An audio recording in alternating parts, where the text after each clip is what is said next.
Huwag mong didiligan ang hindi mo halaman at huwag mo ring titikman ang hindi mo ulam.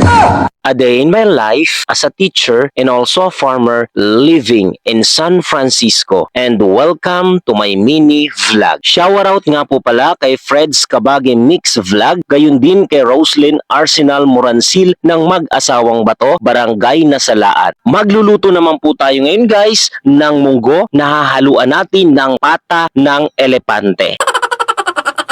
Ay pata po pala ng baboy. Bago ko po pala yan ginayat-gayat ay pinakuluan ko na yan sa mga pampalasa kaya yan ay masarap na. Wow! At pagkatapos na magayat-gayat ang ating pata ay atin naman po itong sasangkutsahin sa mga pampalasa pa para mabawasan pa ang kanyang taglay na lansa. At palagi ko itong ginagawa sa anumang klase ng karne na aking niluluto. Ganito ang gawin mo sa mga bibig na mga tsismosa na amoy malansa ang hininga.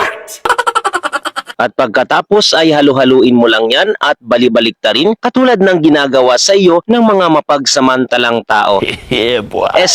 Hanggang sa maridus ang kanyang sabaw. At dahil kati na ang sabaw ng ating sinangkutsyang pata, ilalagay na natin ang munggo na atin na ring pinakuluan kanina. Nakaredy na yan. Narito naman ang ilan sa mga benepisyo kapag kumain tayo ng munggo. Masustansya ang munggo sa lumalaking bata at sa matatanda rin dahil sa kompleto sa vitamina at mineral. Mayroon din itong folic acid na dapat kainin ng nanay na nagbubuntis para sa nervous system ng sanggol. Bagay rin ito sa may diabetes, maganda sa puso dahil walang kolesterol. Ang fiber ng munggo ay laban sa bad cholesterol. At marami pang iba. At kung nakarating ka naman sa part ng video ko na ito, pa-comment naman ako kung taga saang lugar ka para alam ko kung saan nakarating ang video ko na ito.